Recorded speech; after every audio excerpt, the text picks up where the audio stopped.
Vesa-Pekka Ojala. Naisten liiga jatkuu huomenna.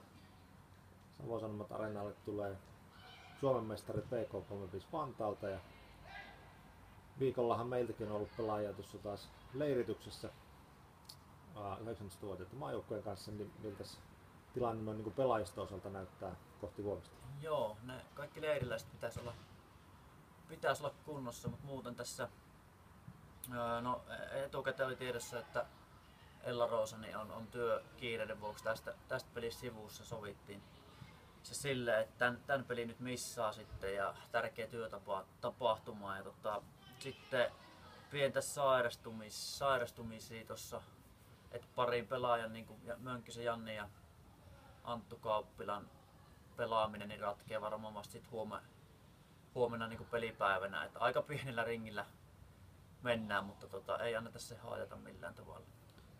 No, mites muuten Suomen mestari tulossa, niillä on vielä tappioton kausi takana kotimaan peleissä, niin milläs mielellä huomisen?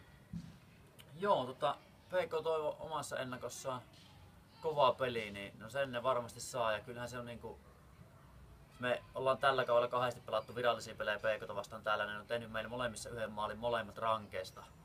Et kaikki lähtökohdat huomenna, että ne ei tee meille yhtä pelitilanne maalia ja otetaan sen ja aiheutetaan niiden kauden ainoa tappio huomenna. Että meidän tekeminen on edelleen nyt sen tässä viime peleissä niin koko ajan niin kuin parantuu ja mä ootan, että me jatketaan tätä ja meidän kaudesta tulee samanlainen huipennus kuin viime kaudelle saatiin. Että ehkä semmonen ihan täysin ja 90-minuuttinen niin on vielä hakussa, mutta tässä on 4 peliä aikaa, niin semmonen naulata tähän loppukauden.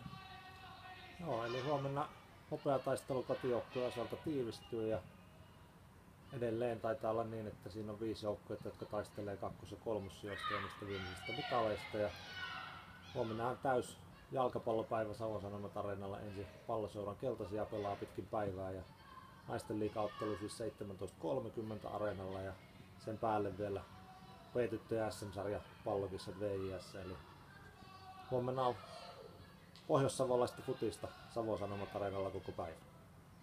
Tervetuloa!